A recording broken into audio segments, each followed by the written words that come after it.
On Florida's East Coast, Jacksonville is known as a pleasant place to live, with its holiday resorts. But a few kilometers away, a completely different scene is playing out in the city's largest conference center.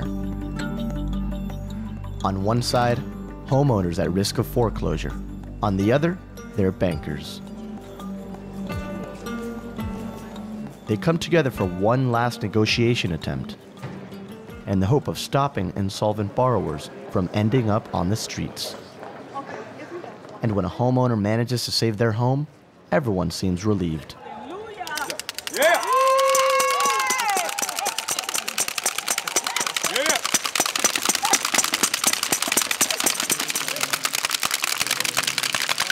Hallelujah! Yeah, that's a burden lifted. Y'all don't know. The bank has agreed to give this woman a 30% reduction. Ever since her husband was diagnosed with stomach cancer, she hasn't been able to pay her monthly payments.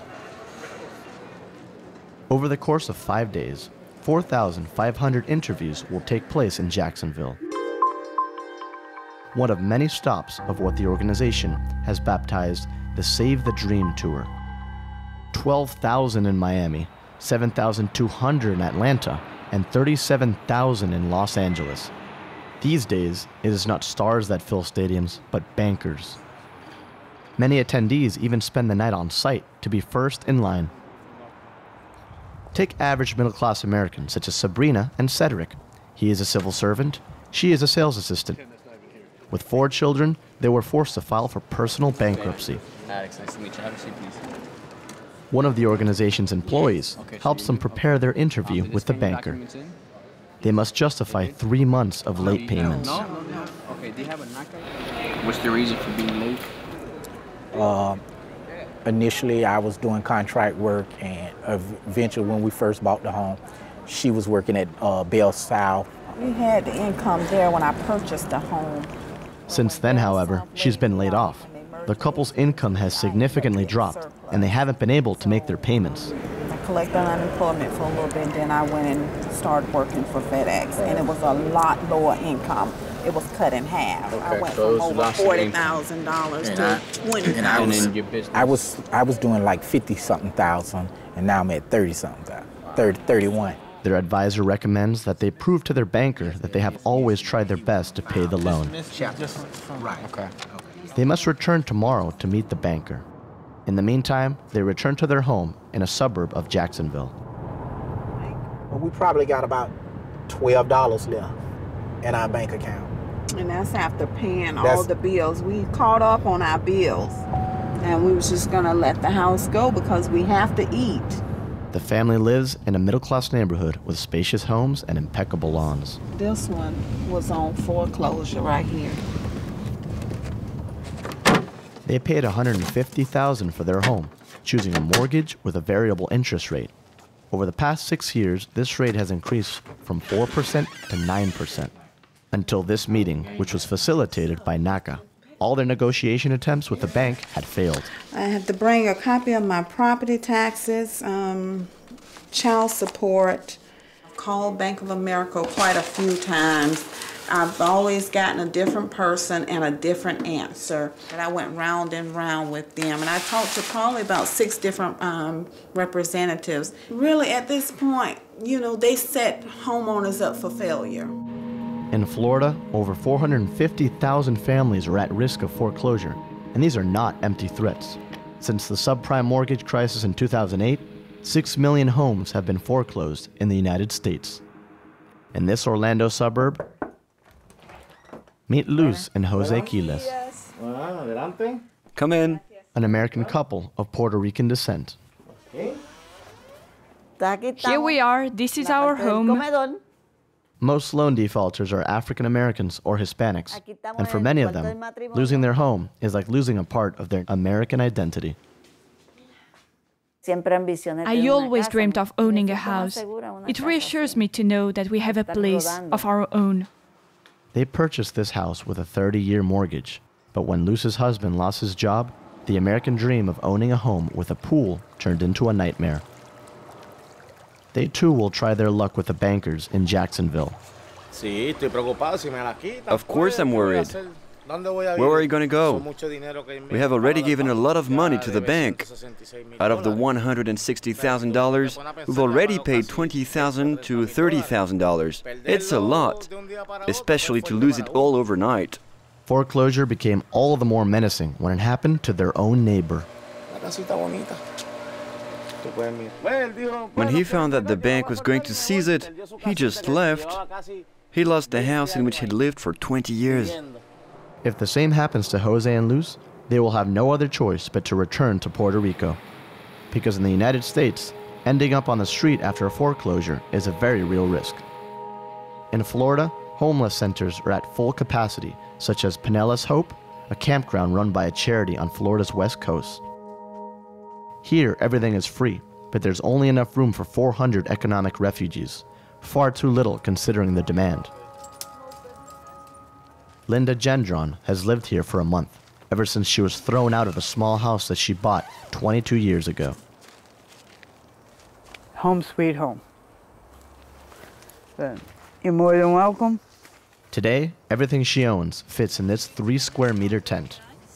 My sleeping mat and a sleeping bag, food from the store, and all my clothes, and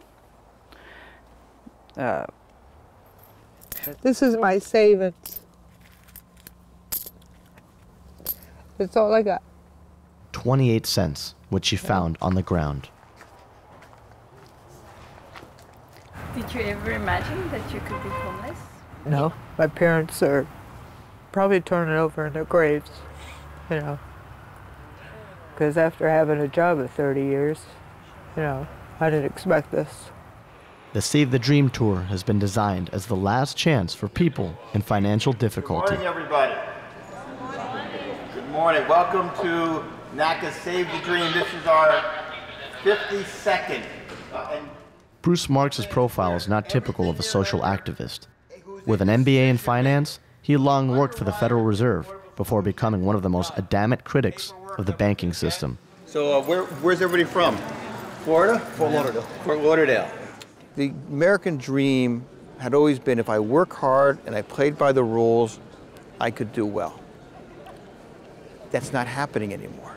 And the people who have not played by the rules, who have made all the mistakes, who've gotten us in this crisis, the bankers, Wall Street, failure from their point of view has generated hundreds of millions of dollars in severance payments. I mean, the amount of money they get for failure is obscene. With a powerful message, Bruce Marks has brought together hundreds of thousands of bankrupt homeowners and has pushed banks to participate in these negotiations. We're waiting for Mr. Newby. Mr. Newby had to get reworked. Our customers, we're here to help them. So the better solution is to give them some type of modification or system on their home. But for the bank, is it also better? Oh, it's better for the bank as well. Why? It's good rapport, it's good for the community, it's good for, the homeowner itself, and the economical benefits for the bank and the homeowner. Are you guys ready? Yeah. Just follow me. It's Luz and Jose's turn, the owners of the Orlando suburb property. I hope we'll come to an understanding. Yes, we hope that you will bring us luck. I can't guarantee you anything. All I can do is correctly fill out the documents. We're the owners, but it's up to you to decide. There's nothing we can do. I feel stuck, like with a gun to my head. We are not allowed to sit in on the discussion. The banker seems unwilling to budge. He thinks that Luz and Jose can pay their $1,100 mortgage payment, the equivalent of half their monthly income. At a neighboring table, things seem to be going better for Sabrina and Cedric. For the last hour, the employee has been reviewing the couple's financial situation to see if they deserve a second chance. Cedric and Sabrina have one thing going for them. They both work, and most importantly, they insist on one point. They paid back their mortgage for as long as it was possible. When did that start? 2006. Okay. because they automatically took everything to pay everything. It was always on time. Right. But we didn't have but $160 left. Okay, so but then finally, with all the payments going out, that's why you finally fell behind your house in 2010, right? Correct. Because you were keeping the house current till 2010. Yeah. So this is the offer we're going to present to you. So your payment is $1,020. $400 less per month. That's at a fixed rate. It's at a fixed rate of 4. They promised to put it to good use.